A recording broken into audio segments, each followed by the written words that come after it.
आपने कभी कभार एटम्स के नाम के साथ कुछ प्लस या फिर कभी माइनस का साइन देखा होगा। तो आप इन्हें क्या बोलोगे? क्या ये एटम है? तो इन एटम्स को जिन पे चार्ज लगा रहता है इनको आप बोलते हो आयंस। तो आयंस में सबसे पहला पॉइंट है, दे आर चार्ज्ड स्पीशीज, क्योंकि इनके ऊपर कोई ना कोई चार्ज होता है, या तो पॉजिटिव या फिर नेगेटिव। अब ये क्या सभी ये जो चार्ज स्पीशीज होते हैं, ये क्या ये सभी कंपाउंड में प्रेजेंट होते हैं? नो। ये उन्हीं कंपाउंड में प्रेजेंट होते हैं ज़्यादातर जहाँ पर मेटल्स या नॉन मेटल्स मिलकर कोई केमिकल सब्सटेंस बनाते हैं। जैसे NaCl इसका एक अच्छा एग्जाम्पल है, क्योंकि यहाँ पे Na एक मेटल है, Cl एक नॉन मेटल है, क्लोरीन। तो Na plus and Cl minus मिलकर एक एटम बनाए। अब आप बोलोगे कोई ऐसा कंपाउंड बता दो जिसमें आयंस नहीं होते, तो आपको पता है H2O, यहाँ पे आयंस नहीं होते। तो इसीलिए मैंने बोला है कि ये उन्हीं में प्रेजेंट होते हैं, they are present in those compound which composed of metals and non metals. अब ये दो टाइप के होते हैं, नेगेटिव एंड पॉजिटिव।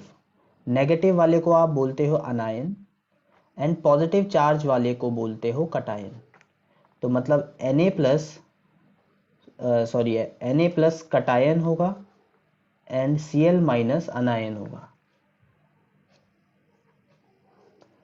अब आयंस जो होते हैं किसी किसी एटम, एक एटम के भी बने हो सकते हैं, जैसे कि Na था, Cl था, एक एटम था उसके ऊपर चार्ज लगा हुआ था।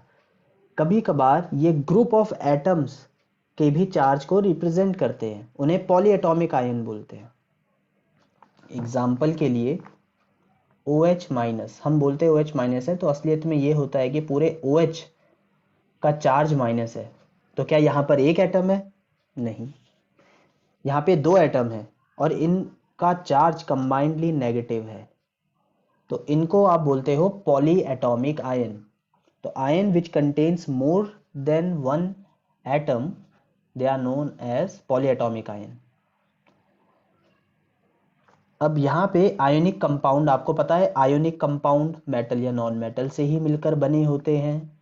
आयोनिक कंपाउंड के कुछ एग्जाम्पल यहाँ पे देख लेते हैं, calcium oxide, magnesium sulphide, sodium chloride.